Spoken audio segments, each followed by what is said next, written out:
Attention, this is not a test. This is a message transmitted directly from the year 2077. A future where perception is no longer a reflection of reality, but just another option in your mind's drop-down menu. Because, dear listeners, in the world of the future, apples no longer taste like apples.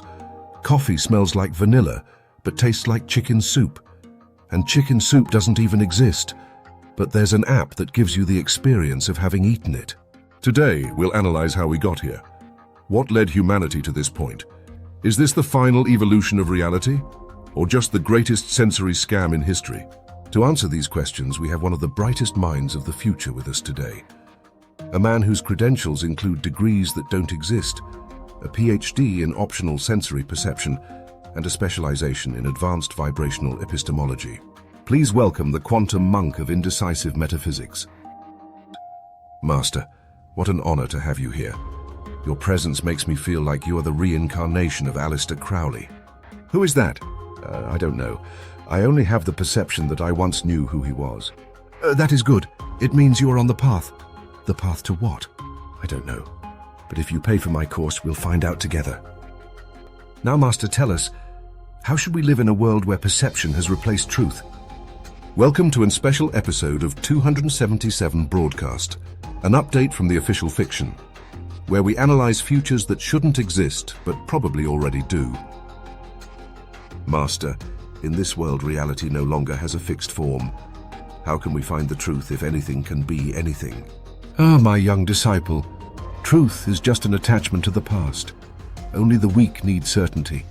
True enlightenment is accepting that everything is an illusion. Would you like some coffee? Don't drink it, just feel its presence. But Master, if apples no longer taste like apples, if chairs are no longer chairs, if life is no longer life, what's the point of it all? Meaning is just a vibration. What matters is not what you eat, but the intention behind your desire. What matters is not sitting in a chair, but experiencing the concept of having sat. So the future is just one big simulation where no one knows what anything really is. Exactly. And that is the path to peace. When the mind frees itself from the shackles of meaning, you can finally flow. Or at least pay 99 for my course on how to do it. Thank you, Master. I leave here with the certainty that there are no certainties. Now back to our host to analyze how we reached this glorious collapse of meaning. How did this future come to be? Decades ago, in the primitive 2020s, humans began to alter the perception of reality.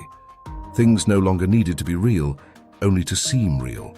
Bottled water stopped being sold as water and started being marketed as a premium hydration experience. Clothing was no longer bought for its quality, but for the storytelling behind its design.